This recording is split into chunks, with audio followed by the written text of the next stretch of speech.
হরে কৃষ্ণ। আগামী 21শে মে আসতে চলেছে নৃসিংহ জয়ন্তী। নৃসিংহদেব ভগবান বিষ্ণুর চতুর্থ অবতার, যিনি প্রকট হয়েছিলেন তার ভক্ত প্রহ্লাদকে বাঁচানোর জন্য। ভগবান নৃসিংহদেবের এই উগ্ররূপ দুটি দিক প্রদর্শন করে। এক, তার কোমল হৃদয়, যে তার ভক্তের কেবল এক ডাকে প্রকট হয়েছিলেন। আর দ্বিতীয়টি হচ্ছে তার উগ্র রূপ, যা সকল প্রকার আসুরিক শক্তিকে নাশ করতে পারে, সকল নাকারাত্মকতাকে বিনাশ করতে পারে। এই দিনে আপনারা ভগবান নৃসিংহদেব এবং মা লক্ষ্মীর পূজা করতে পারেন। এই দিন সারাদিন উপবাস থেকে সন্ধ্যার সময় কিন্তু ভগবান নৃসিংহদেব প্রকট হয়েছিলেন। তো এই কারণে সন্ধ্যার সময় 108 বার ভগবান নৃসিংহদেবের মন্ত্র পাঠ করুন। তারপরে ভগবানকে ভোগ নিবেদন করুন, প্রদীপ প্রজ্বলন করুন এবং ভগবানের পূজা সম্পন্ন করুন। আর ভগবানের কাছে প্রার্থনা করুন যে, হে নৃসিংহদেব, আপনি আমার হৃদয়ে থাকা সকল নাকারাত্মকতাকে বিনাশ করুন এবং আমার চারপাশে থাকা যত খারাপ শক্তি আছে, আসুরিক শক্তি আছে, সবকিছুকে হরণ করুন আর আমাদেরকে ভক্তি মার্গের দিকে অগ্রসর করুন। এখন ভগবান নৃসিংহদেবের যে মন্ত্রটি রয়েছে সেটি বলছি। উগ্রম বীরম মহাবিষ্ণুম জ্বলন্তম সর্বতোমুখম নরসিংহম ভীষণম ভদ্রম মৃত্যুর্মৃত্যুম নমাম্যহম। শ্রী নৃসিংহ জয় নৃসিংহ, জয় জয় নৃসিংহ, প্রহ্লাদেশ জয় পদ্মা মুখ পদ্মা বৃঙ্গ। অনুবাদ: জয় নৃসিংহদেব, জয় নৃসিংহদেব। শ্রী নৃসিংহদেবের জয় হোক, জয় হোক, জয় হোক। সর্বদিক প্রজ্বলনকারী উগ্র বীর মহাবিষ্ণু, যিনি মৃত্যুর ও মৃত্যু স্বরূপ, সেই ভীষণ ভদ্র শ্রী নৃসিংহদেবকে প্রণাম জানাই। প্রহ্লাদের প্রভু পদ্মা অর্থাৎ লক্ষ্মী দেবীর মুখপদ্মের প্রতি ভ্রমর রূপ শ্রী নৃসিংহদেবের জয় হোক, শ্রী নৃসিংহদেবের জয় হোক, জয় হোক। এই মন্ত্রটি 108 বার জপ করবেন। এখন নৃসিংহ জয়ন্তীর মাহাত্ম্য সম্পর্কে বলছি। বৃহন্নরসিংহ পুরাণে ভগবান শ্রী নৃসিংহদেব ভক্ত প্রহ্লাদকে উপদেশ প্রদান করলো যে, বর্ষে বর্ষে তু কর্তব্যম মম সন্তুষ্টি কারণম মহাগুহমিদম শ্রেষ্ঠম মানবৈভব ভীরুভিঃ। প্রতি বছর আমার সন্তুষ্টির উদ্দেশ্যে চতুর্দশী ব্রত কর্তব্য। জন্ম মৃত্যুময় সংসার ভয়ে ভীত মানুষ এই পরম গোপনীয় ও শ্রেষ্ঠ ব্রত পালন করবে।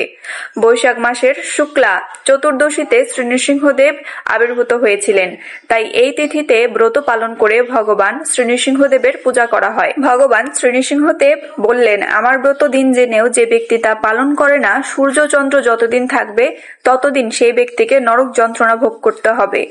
যদিও আমার ভক্তরা এই ব্রত করে থাকে, তবুও প্রত্যেকের এই ব্রতে অধিকার রয়েছে এবং এই ব্রত প্রত্যেক ভক্তকে অবশ্যই পালন করতে হবে। ভক্তবৎসল প্রহ্লাদ বললেন, হে ভগবান, হে নরহরি নৃসিংহদেব, হে সকল দেবগণের আরাধ্য প্রভু, আপনাকে নমস্কার জানাই।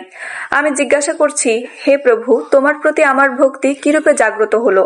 আমি তোমার প্রিয় ভক্ত হয়ে উঠলাম কিভাবে? ভগবান নৃসিংহদেব বললেন, হে বুদ্ধিমান প্রহ্লাদ, একান্ত মনে আমার কথা শ্রবণ করো।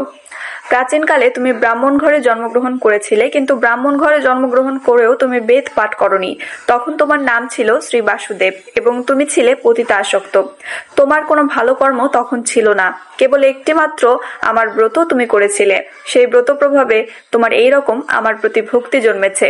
প্রহ্লাদ বললেন, হে নরহরি, আমি কার পুত্র হয়ে জন্মেছিলাম এবং কি করতাম? পতিতাসক্ত অবস্থায় কিভাবে এই মহাপুণ্য ব্রত করলাম?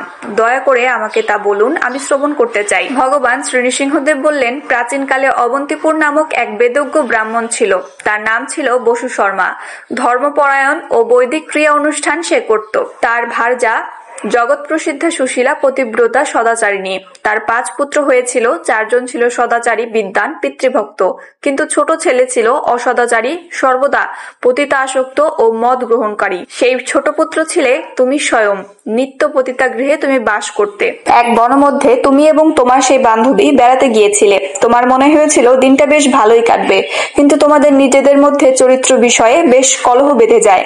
তোমাদের মধ্যে মনোমালিন্যের কারণে মৌনভাবে তোমরা আলাদাভাবে একটি স্থানে এসে বসেছিলে। সেখানে তুমি অতি পুরনো ধ্বংসাবশেষ, গৃহ নিদর্শন স্বরূপ কিছু ইট পাথর দেখেছিলে। সেই নির্জন স্থানে আলাদাভাবে উপবেশন করে ক্রন্দন করছিলে আপন আপন ভাবে। সারাদিন তোমরা অনাহারী ছিলে, এমনকি জল পর্যন্ত গ্রহণ করনি। সারা রাতও তোমরা জাগরিত ছিলে।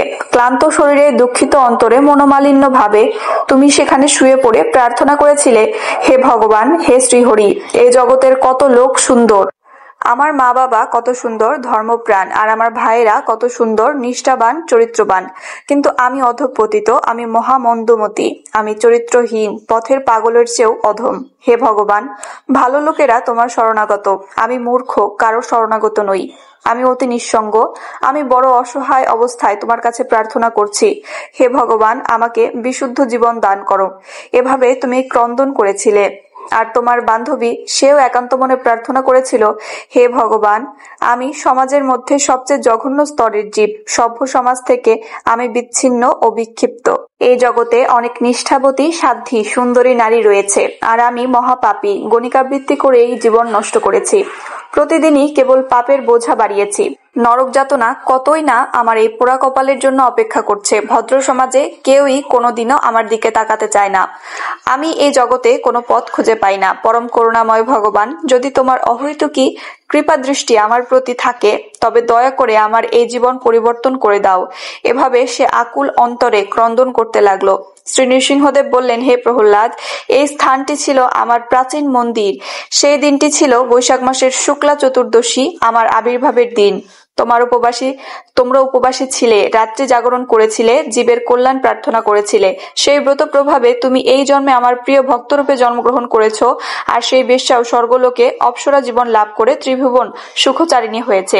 হে প্রহ্লাদ, আমার ব্রতের প্রভাব শোনো। সৃষ্টির শক্তি লাভের উদ্দেশ্যে ব্রহ্মা আমার এই চতুর্দশী ব্রত পালন করেছিলেন। ত্রিপুরাসুরকে বধ করার উদ্দেশ্যে মহাদেব এই ব্রত পালন করেছিলেন। স্বর্গ সুখ লাভের জন্য এই দেবতারা আগের জন্মে আমার ব্রত করেছিল। বেশ্যাও আমার ব্রত প্রভাবে ত্রিলোক সুখচারিণী হয়েছে।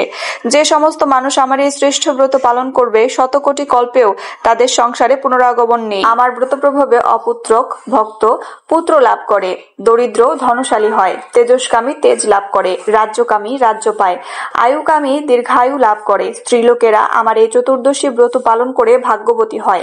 এই ব্রত সৎপুত্র প্রদান করে, অবৈধ কর ও পুত্র শোক বিনাশ করে, দিব্য সুখ প্রদান করে। স্ত্রী পুরুষ যারা এই উত্তম ব্রত পালন করে, তাদের আমি সুখ ও ভুক্তি মুক্তি ফল দান করি। হে প্রহ্লাদ, দুরাত্মাদের আমার ব্রত পালনে মতি হয় না, পাপ কর্মেই সর্বদা তাদের মতি হয়। হরে কৃষ্ণ, রাধে রাধে।